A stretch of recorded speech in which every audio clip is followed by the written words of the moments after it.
रामपुर नाम के एक गांव में प्रताप सिंह अपनी पत्नी रिद्धि के साथ रहते थे। उनकी दो बेटियां थी। बड़ी बेटी का नाम आरती और छोटी का नाम रीमा था। बड़ी बेटी एक सीधी सादी सी थी, सांवला रंग था, मगर वो खाना बहुत अच्छा बनाती थी और बहुत सलीके वाली थी। रीमा बहुत सुंदर और घमंडी लड़की थी, जो घर के किसी काम को हाथ नहीं लगाती थी।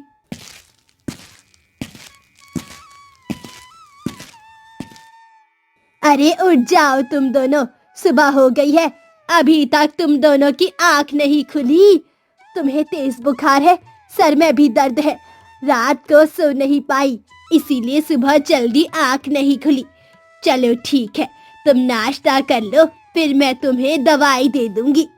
और रीमा, तुम बताओ, क्या तुम्हें भी रात भर नींद नहीं आई? अरे माँ, बस इतना ही काफी है, आती हूँ मैं। अगर यही रंग ढंग रहा तो ससुराल में जाकर हमारी नाक कटवाओगी।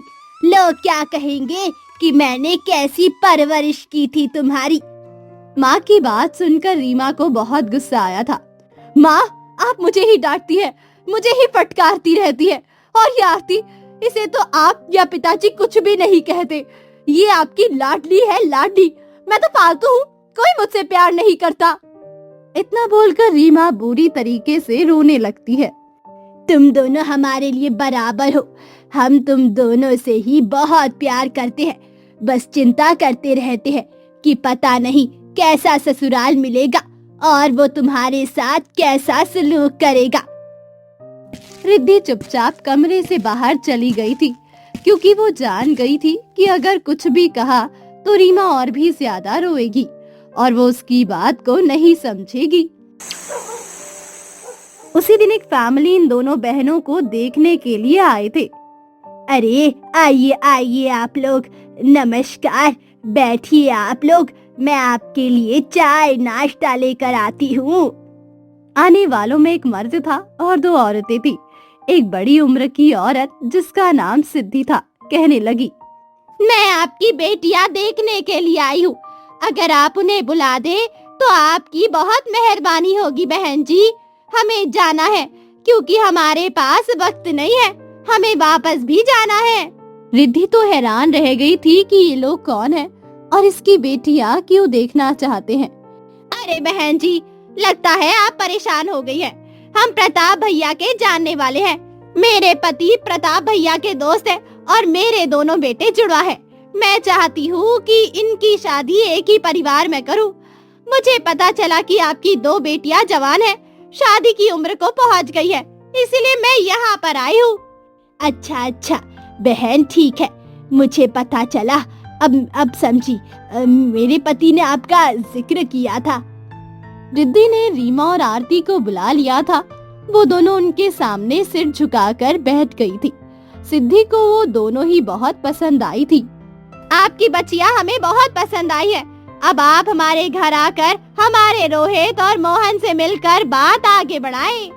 दोनों परिवार वालों को एक दूसरे के बच्चे, घर, रहने सहने का ढंग, सब कुछ ही बहुत पसंद आ गया था। जल्दी शादी की तारीख रख दी गई थी। क्या सोच रही हो रिद्धि? कुछ परेशान नजर आ रही हो। मुझे लगता है कि हमने अपनी बच्चियों का फैसला जल्दी में किया है। मतलब जल्दी में कैसे? अरे वो लोग मेरे देखे भाले हुए लोग हैं, बहुत अच्छे लोग हैं, हमारी बिटिया को बहुत खुश रखेंगे। अरे मसला ये नहीं है, दिक्कत ये है कि हमारी बच्चियों की आपस में नहीं बनती। आरती तो रीमा से प्यार करती है और उसे अपनी बहन समझती है, मगर रीमा अपनी बहन को पता नहीं क्यों अपना दुश्मन समझती है, दुश्मन। जब भी आरती के खाने की या किसी चीज की तारीफ की जाए तो ये बात रीमा से बर्दाश्त ही नहीं होती। अरे आप भी फालतू की बातें अपने दिमाग में पालकर खुद को परेशान न करें। शादी के बाद सब ठीक हो जाएगा, आप चिंता मत करें। उन दोनों की शादी हो गई थी और वो दोनों अपने ससुराल में आ गई थी। ससुराल में उनके सास ससुर और दोनों के पति रहते थे। आरती के पति का नाम मोहन था और रीमा के पति का नाम रोहित था। सासू माँ, आज से नाश्ता मैं बनाऊंगी और बाकी सारे काम भी मैं कर लूंगी। आपने सारी जिंदगी काम किए हैं, अब आपके आराम के दिन है। उस वक्त जब सिद्धि रसोई में खड़े होकर नाश्ता बना रही थी, तब आरती ने उसके पास आकर ये कहा, अरे बेटी, अभी तुम्हारी शादी को इतने कम दिन हुए हैं। लोग क्या कहेंगे कि इतने कम दिनों में तुम्हें मैंने चूल्हे के आगे खड़ा कर दिया। अरे माँ जी, आप लोगों की चिंता मत करें। अगर लोगों के बारे में सोचते रहेंगे तो हम कभी खुश नहीं रह सकेंगे। हमें वही सब करना होगा जो हमें अच्छा लगता है। आरती ने सबका नाश्ता बनाया। सभी लोग आरती की तारीफ कर रहे थे। नाश्ता तो बहुत अच्छा बनाया तुमने। आज तो नाश्ता करने का मजा ही आ गया। हाँ भाभी, भैया बिल्कुल ठीक कह रहे हैं। आज आपने बहुत स्वादिष्ट नाश्ता बनाया है। जब रीमा ने अपने पति के मुंह से अपनी बहन की तारीफ सुनी तो उसे बहुत गुस्सा आया। अब ऐसा भी क्या बनाया है इसने नाश्ते में? इससे ज्यादा अच्छा नाश्ता तो मैं बना सकती हूँ। मेरे हाथ में इससे भी ज्यादा स्वाद है। मगर पता नहीं क्यों सब लोग आरती की ही तारीफ करते हैं। रीमा के इस तरह बोलने पर सभी खामोश हो गए थे और एक दूसरे को हैरानी से देखने लगे थे। अरे आप लोग नाश्ता करें ना, आप लोग परेशान क्यों हो गए हैं? रीमा की तो मजाक करने की आदत है, वो इसी तरह से मजाक करती रहती है। सभी लोग मुस्कुराकर नाश्ता करने लगते हैं।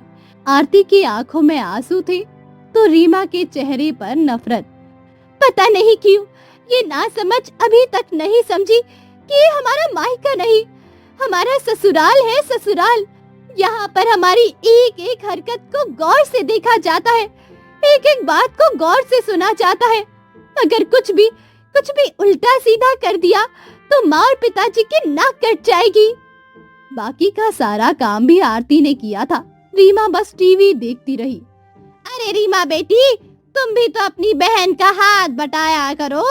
देखो, सुबह से अकेली काम कर रही है।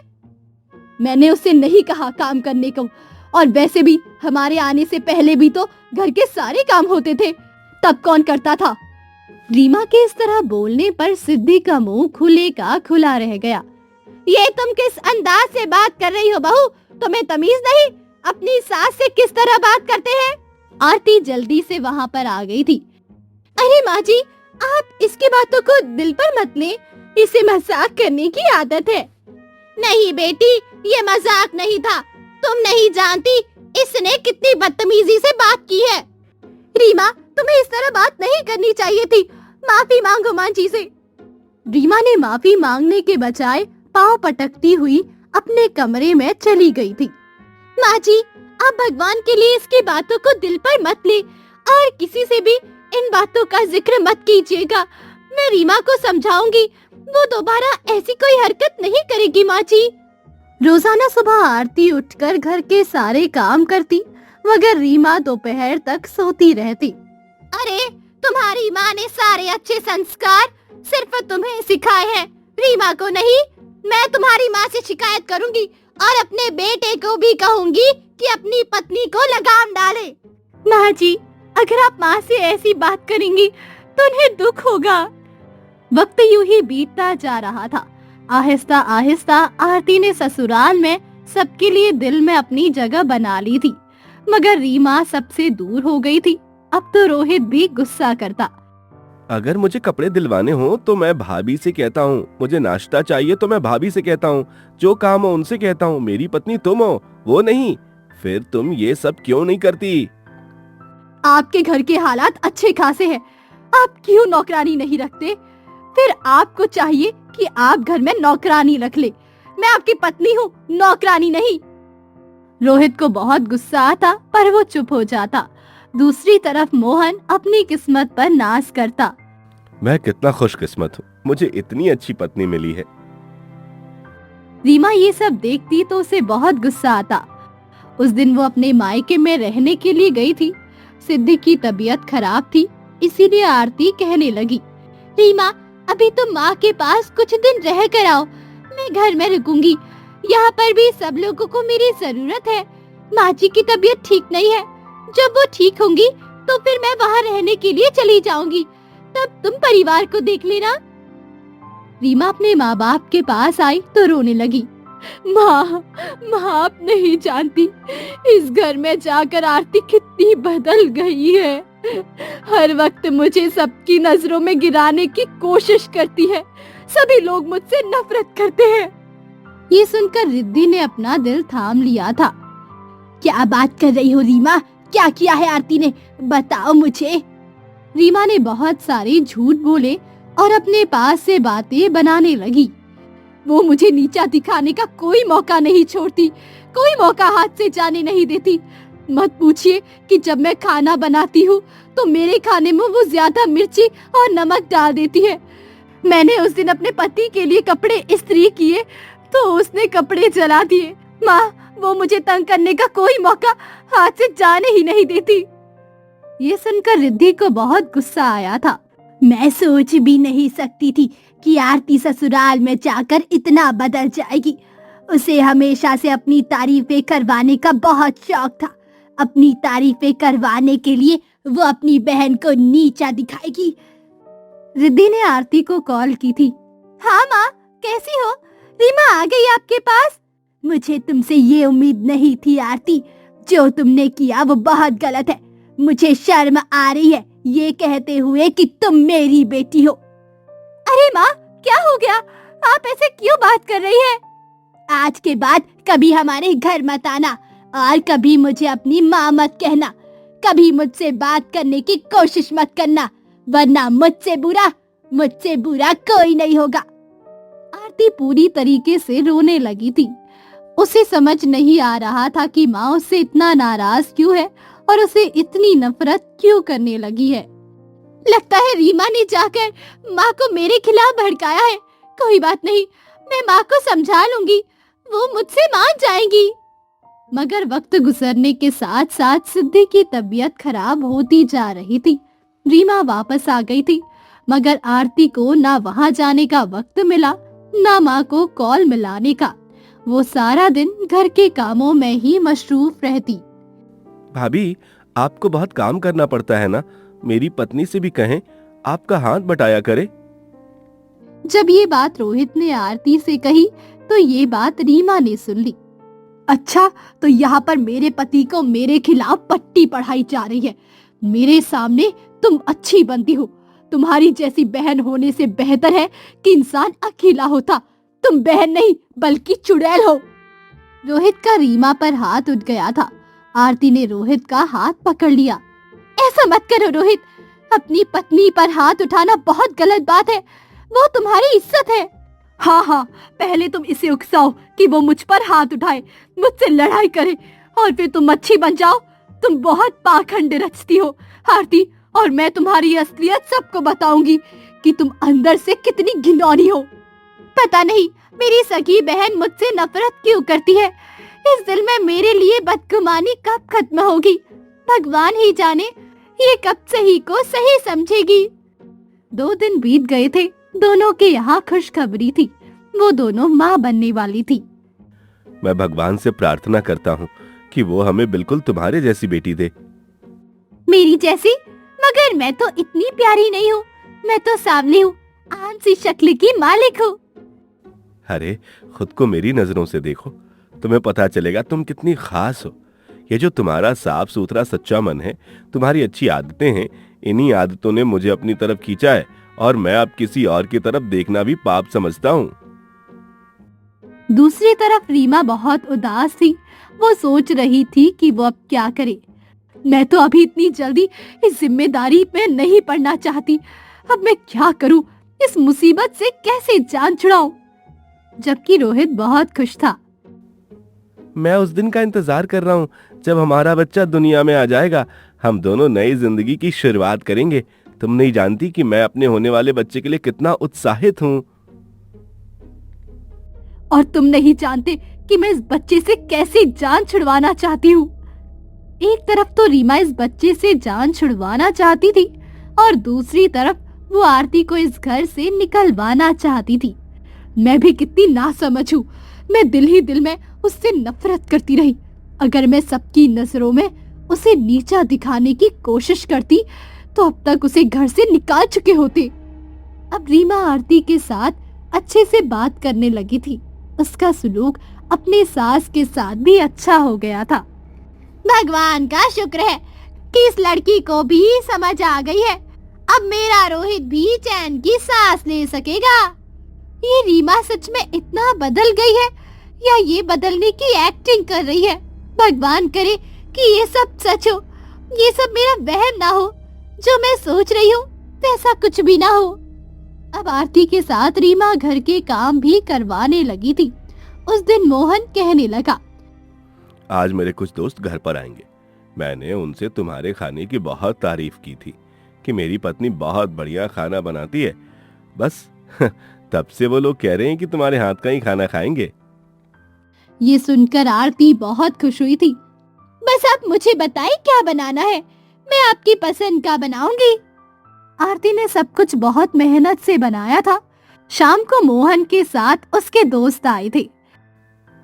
भाभी, आपकी बहुत तारीफें सुनी है।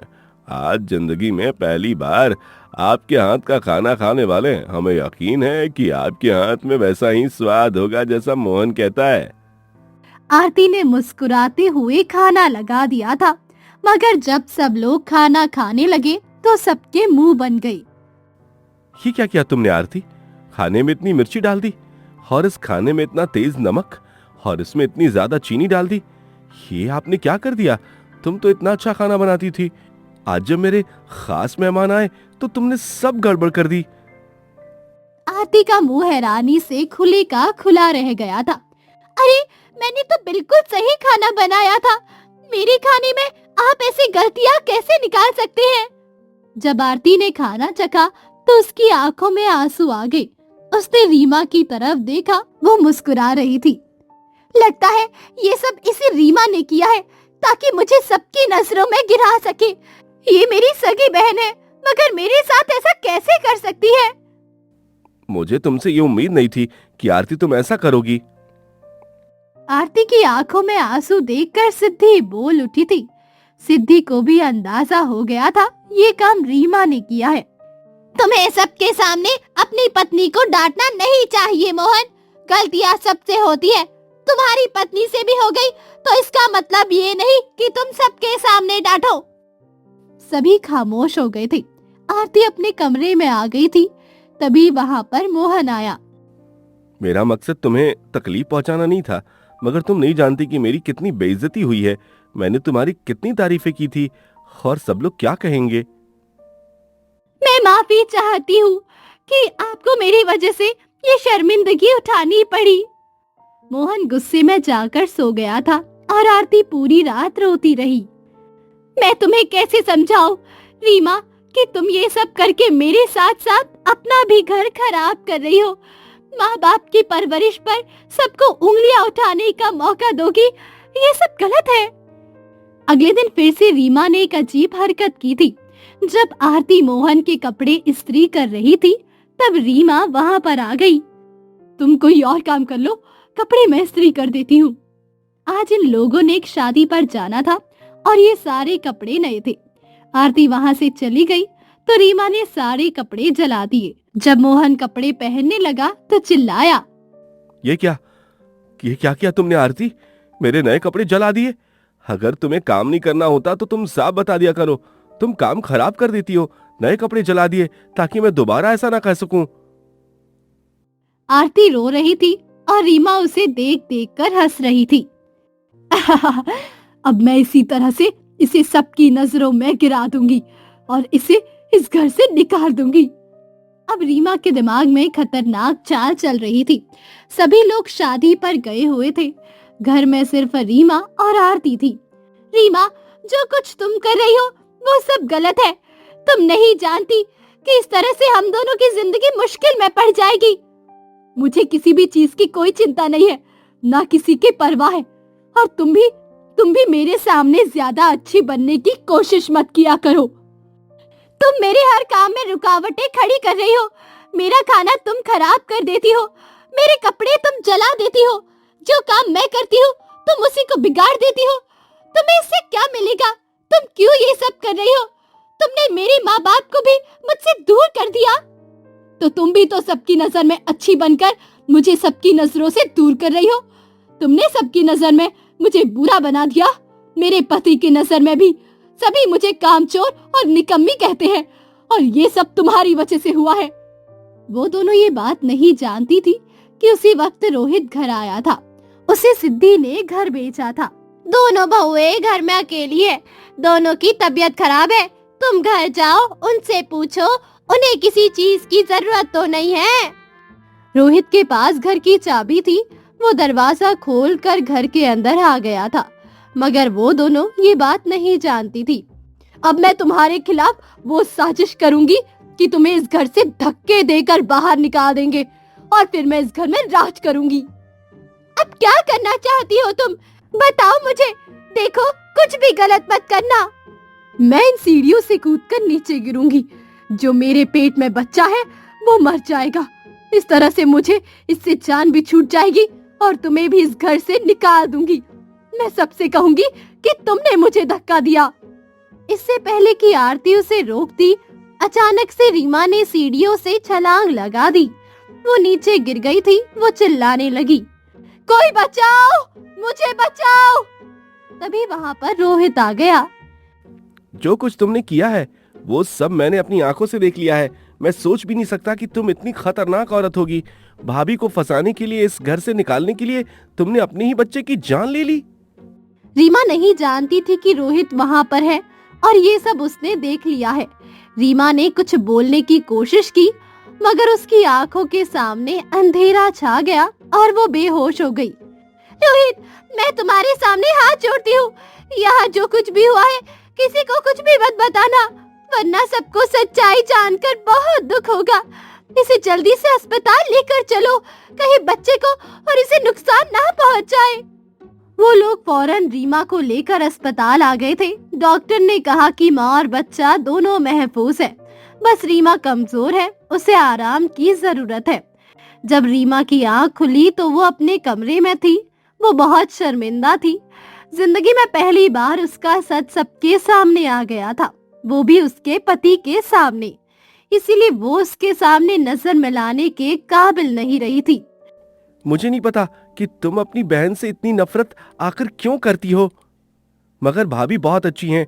उन्होंने मुझे मना किया है मैं तुम्हारी असलियत किसी को ना बताऊं, वरना तुम जानती हो कि अगर ये बात माँ को और तुम्हारे माँ को बताऊं तो क्या होगा, तो वह क्या सोचेंगे तुम्हारे बारे में। मैं बहुत शर्मिंदा हूँ पतिदेव। मैं आपकी नजरों में गिर गई हूँ, अब बाकी सबकी नजरों से गिरना नहीं चाहती। भगवान के लिए सच्चाई किसी को मत बताइएगा। सिर्फ एक शर्त पर मैं तुम्हें माफ करूंगा, अगर तुम आरती भाभी से जिद करना और नफरत करना छोड़ दो। अब तो रीमा को भी अपनी सारी गलतियों का एहसास हो रहा था। आरती ही तो थी जो उसे हमेशा बचाती आई थी, वही अपनी नफरत और जिद में उससे दुश्मनी करती रही। रीमा ने अपने माँ बाप को भी सच बता दिया था। माँ, मैंने आपसे आरती के बारे में झूठ बोला था। उसने मेरे साथ कुछ भी गलत नहीं किया, बल्कि गलत उसके साथ मैंने किया है। रीमा ने सारी बात माँ को बताई। मुझे शर्म आ रही है रीमा, ये सोचकर कि तुम मेरी बेटी हो। कैसी परवरिश करी है मैंने तुम्हारी, जो तुम अपनी बहन का ही घर बर्बाद करने पर तुली हुई थी। माँ, मैं सारी गलतियों की माफी मांगती हूँ। माँ, मैं बहुत शर्मिंदा हूँ। मैं वादा करती हूँ आज के बाद मैं ऐसा कुछ नहीं करूँगी। माँ, आरती का भी बहुत ख्याल रखूंगी और आपकी परवरिश पर कभी किसी को उंगली उठाने का मौका नहीं दूंगी। माँ। उस दिन के बाद से रीमा का एक नया रूप सबके सामने आ गया था। ना सिर्फ वो घर के काम काज अच्छे से करने लगी थी, बल्कि आरती से बहुत प्यार से रहने लगी थी। और फिर भगवान ने उन दोनों को एक एक बेटी देकर उनका परिवार पूरा कर दिया था। वो सभी खुश थे कि अब उनके जीवन में असली खुशी आ गई है।